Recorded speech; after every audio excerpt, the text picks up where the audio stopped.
Wait చేస్తున్నాను.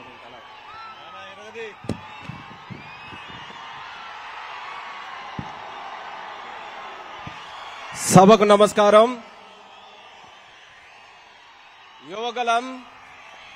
యువగలం నవశకం కార్యక్రమానికి వేదికను అలంకరించినటువంటి అతిరథ మహారథులు, తెలుగుదేశం పార్టీ, జనసేన పార్టీ నుంచి కథలు వచ్చినటువంటి నాయకులు, జన సముద్రంలాగా మారించినటువంటి మా యొక్క కార్యకర్త సోదర సోదరీమణులు, మన తెలుగు మహిళలు, వీర మహిళలు, ఉత్తరాంధ్ర నుంచి కథలు వచ్చినటువంటి ప్రతి ఒక్క సోదర సోదరిమణికి కూడా స్వాగతం సుస్వాగతం పలుకుతూ ఈ యొక్క సభా మందిరం మీ అందరి కోసం ఎదురు చూస్తుంది.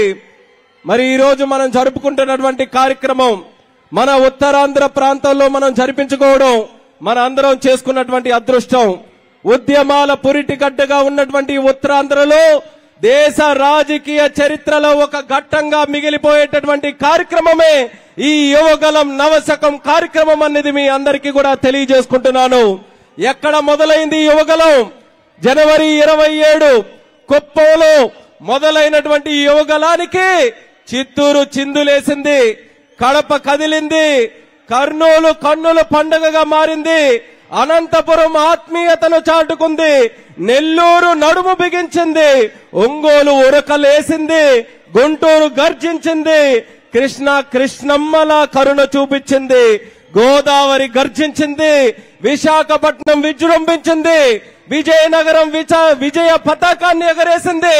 మరి శ్రీకాకుళం శంఖారావంతో పూనుకొని ఈ యావత్ ఉత్తరాంధ్ర కూడా ఉత్సాహంతో, ఉరుముతో, ఉద్యమిస్తూ ముందుకు నడుస్తూ ఎవరు దేనికి వచ్చినా సరే రాబోతున్నటువంటి ఎన్నికలకు జనసేన తెలుగుదేశం పార్టీ కలయిక సిద్ధంగా ఉన్నాం, రండిరా సాయికి అని కథలు వచ్చినటువంటి యువగలం ఈ రోజు ముగింపు కార్యక్రమం కాదు, ఇప్పటి నుంచి ఆరంభమవుతుంది. ఇదే ఉత్సాహాన్ని మనం కొనసాగించాలి. మరొక 100 రోజులు ఓపిక పట్టాలి. 100 రోజులు ఈ యొక్క ఉత్సాహాన్ని మనం కొనసాగిస్తే 100 రోజుల్లో మన తెలుగుదేశం పార్టీ జనసేన ప్రభుత్వం మళ్ళీ మనం అందరం కూడా చూడబోతున్నాం. 100 రోజుల్లో రాష్ట్రానికి పట్టినటువంటి శనిని మనం వదిలించుకోబోతున్నాం. 100 రోజుల్లో సైకోని తరిమి కొట్టబోతున్నాం. 100 రోజుల్లో రైతుల్ని మళ్ళీ రారాజులు చేయబోతున్నాం. 100 రోజుల్లో యువకులకి మళ్ళీ మంచి ఉపాధి అవకాశాలు కల్పించబోతున్నాం. 100 రోజుల్లో బడుగు బలైన వర్గాల్ని మళ్ళీ అట్టడుగు ఉన్నటువంటి వర్గాలని మళ్ళీ పైకి తీసుకొని రాబోతున్నాం. 100 రోజుల్లో దళితుల పైన, ఆడపడుచుల పైన జరుగుతున్నటువంటి అన్యాయాలని, అగాత్యాలకి అడ్డం పెడుతున్నాం. 100 రోజుల్లో పోలవరాన్ని పూర్తి చేయడానికి మళ్ళీ శంఖారావం పూనుకోబోతున్నాం. 100 రోజుల్లో మనకంటూ ఒక రాజధాని ఉందని గొప్పగా చెప్పుకునే విధంగా అడుగులు వేయబోతున్నాం. వీటన్నిటికంటే నేను తెలుగోడినిరా, నేను ఆంధ్రుడినిరా అని ప్రపంచం మొత్తం గర్వపడే విధంగా రొమ్ము విరిచి ముందుకు నడిచేటటువంటి రోజులు 100 రోజుల్లో మనం చూడబోతున్నాం. దానికి ఈ రోజు జరుగుతున్నటువంటి సభ సాక్ష్యం అనేది కూడా మీ అందరికీ తెలియజేస్తున్నాను.